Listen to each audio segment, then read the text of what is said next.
बैठक के बहिष्कार पर टीएमसी सांसद सौगत राय ने भी बयान दिया है। बागी सांसदों को बैठक में किस आधार पर बुलाया गया, ये सवाल पूछते हुए बयान दिया गया तो सांकेतिक विरोध जताया गया, वॉकआउट किया गया। क्या बयान दिया गया वो हमने आपको बताया। टीएमसी सांसद सौगत राय को सुनिए। आपने क्या नाराजगी? बहुआ तो अभी बोला, एक बार बोलने से नहीं होता। एक बार बता दीजिए कि what is the concern? The concern is that an unrecognized party has been called to this meeting.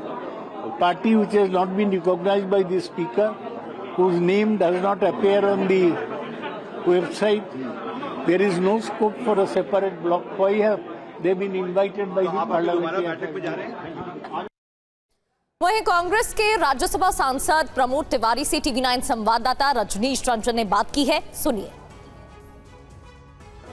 Rajya Sabha में कांग्रेस पार्टी के उपनेता प्रमोद तिवारी जी हैं। सर, आपकी पार्टी की अगुवाई में ऑल पार्टी मीटिंग का वॉकआउट आप लोगों ने किया है, क्या मसला था, क्या मुद्दा था कि ये बैठक छोड़ना पड़ा? अभी तक टीएमसी का फैसला नहीं हुआ, शिवसेना का फैसला नहीं हुआ, अभी तक और फैसले नहीं हुए, तो कैसे वो सेपरेट ब्लॉक यहाँ स्वीकृत कर सकते हैं?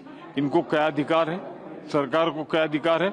ये तो स्पीकर के परव्यू में आता है ना। सर, अब बैठक में नहीं जाएंगे या बैठक से पूरी तरह? हम लोगों ने वॉकआउट किया, प्रोटेस्ट किया, बैठक में जाएंगे। सर, खड़गे साहब और राहुल गांधी ने एक चिट्ठी आज प्रधानमंत्री को लिखी है राम मंदिर चढ़ावा चोरी को लेकर। राम मंदिर कैसे बना? सुप्रीम कोर्ट के फैसले से। सुप्रीम कोर्ट ने कहा सरकार को कि जाओ बनाओ, उन्होंने ट्रस्ट बना दिया। अगर ट्रस्ट डकैती कर रहा है, ट्रस्ट 40 दिन में 70 बार पकड़ा जा रहा है, उनके इंतजाम, नरेंद्र मोदी अपनी जिम्मेदारी से कैसे मुक्त हो सकते हैं? सुप्रीम कोर्ट ने उन्हें आदेश दिया। और हमारे साथ हमारे संवाददाता आनंद प्रकाश पांडे और रजनीश रंजन लाइव ज्वाइन कर चुके हैं। रजनीश, जानकारी दीजिएगा फिलहाल बैठक को लेकर क्या जानकारी मिल रही है, क्योंकि वॉकआउट करने के बाद विपक्ष के नेता वापस शामिल होने के लिए बैठक में पहुंचे। कौन कौन से नेता पहुंच गए हैं, क्या सभी वहां पर मौजूद हैं और क्या एजेंडे को लेकर जानकारी मिल रही है? साथ ही विरोध इस बात पर किया जा रहा है कि टीएमसी के बागी नेता अभी भी जो लोकसभा सचिवालय की तरफ से लिस्ट जारी की गई थी उसमें टीएमसी में ही शामिल दिखाई दे रहे हैं, तो फिर उन्हें किस आधार पर बुलाया गया?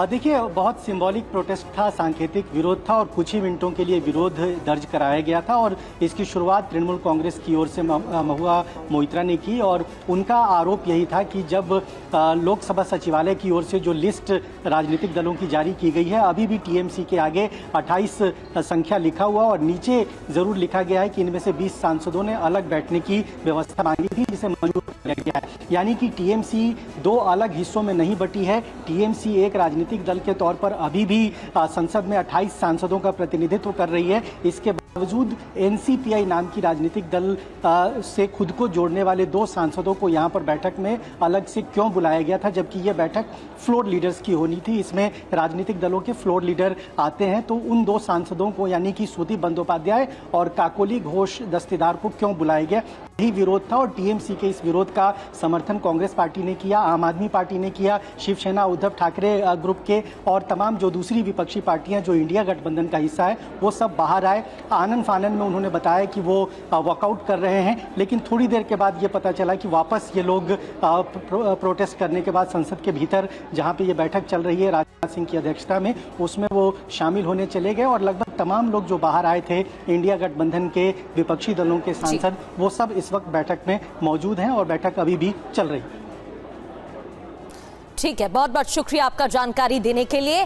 तो फिलहाल बैठक चल रही है, बातचीत हो रही है, कल से मॉनसून सत्र की शुरुआत होने वाली है और जिस तरीके से आज ही वॉकआउट देखने को मिला, सेशन हंगामेदार रहेगा, ऐसे आसार दिख रहे हैं। बहुत बहुत शुक्रिया आनंद आपका भी और रजनीश आपका भी।